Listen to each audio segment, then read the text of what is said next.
This is white versus the Pirc. Lesson 2.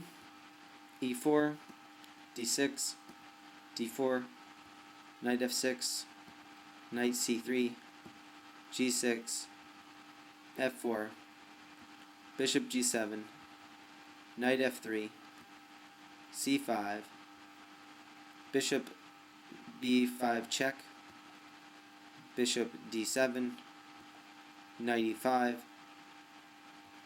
knight G4, H3. The general opinion is now that black has two viable moves. Surprisingly, neither of them involve moving the attacked knight. So the first one is C takes D4. And black is now using a counterattack in the center. So now, first alternative, bishop takes B5, knight takes B5. Now the critical line seems to be D takes E5, but queen A5 check is possible. H takes G4, queen A5 check, bishop D2. Now here, a move like C4 is well met by E4, and after and as opposed to that, we have queen D2, queen takes B5, D takes E5, knight C6. The white queen is awkwardly placed.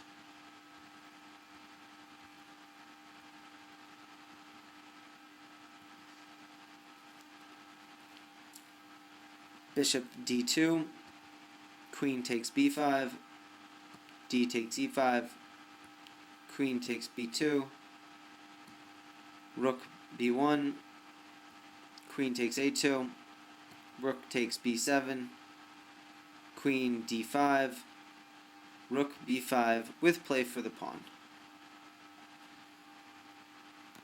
So the retreat, nope, not that.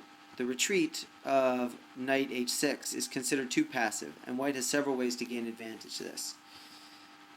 D takes c5, bishop takes b5, knight takes b5, queen a5 check, knight c3, queen takes c5, queen d5. So here we go with C takes d4, and then queen takes d4, D takes e5, queen d5 is the almost universal choice here. So now I wonder why the obvious capture of f takes e5 has been ignored, because we can see that bishop takes b5, or let's see another, knight h6. Oh, here we see that knight h6 loses to bishop takes h6, bishop takes h6, e6.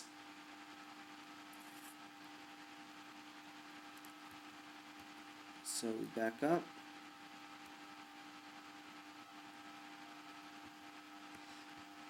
F takes e5. Bishop takes b5. Queen takes d8. Queen takes d8. H takes g4, and white would appear to have the better chances.